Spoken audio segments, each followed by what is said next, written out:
Lockdown കാലഘട്ടത്തിൽ കൈകൾ അണുവിമുക്തമാക്കുന്നതിനായി ഒന്നിലധികം തവണ ഹാൻഡ് സാനിറ്റൈസറുകൾ ഉപയോഗിച്ചിരുന്നു. എന്നാൽ ഹാൻഡ് സാനിറ്റൈസറുകളുടെ അമിത ഉപയോഗം തലച്ചോറിന്റെ പ്രവർത്തനത്തെ ബാധിക്കുമെന്ന് പഠനം. കോവിഡ്-19 കാലത്താണ് ഹാൻഡ് സാനിറ്റൈസറുകളുടെയും സോപ്പുകളുടെയും ഉപയോഗം വർദ്ധിച്ചത്.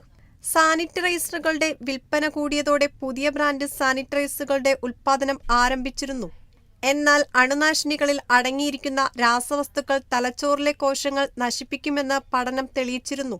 മനുഷ്യനിലെ അവയവങ്ങൾ വളരുന്ന ഘട്ടങ്ങളിലാണ് ഇത് കൂടുതലും സംഭവിക്കുന്നതെന്നായിരുന്നു കണ്ടെത്തൽ.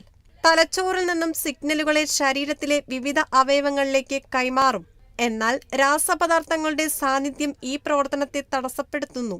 ഗവേഷണ റിപ്പോർട്ട് അനുസരിച്ച് കണ്ടെത്തിയ 2 രാസസംയുക്തങ്ങളിൽ ആദ്യത്തേത് സാനിറ്റൈസറുകളിലും അണുനാശിനികളിലും ടൂത്ത് പേസ്റ്റുകളിലും മൗത്ത് വാഷിലും ബാക്ടീരിയകളെ നശിപ്പിക്കുവാനാണ് ഉപയോഗിക്കുന്നത്. രണ്ടാമത്തെ സംയുക്തം ഓർഗാനോഫോസ്ഫേറ്റ് വിഭാഗത്തിൽ നിന്നുള്ളതാണ്.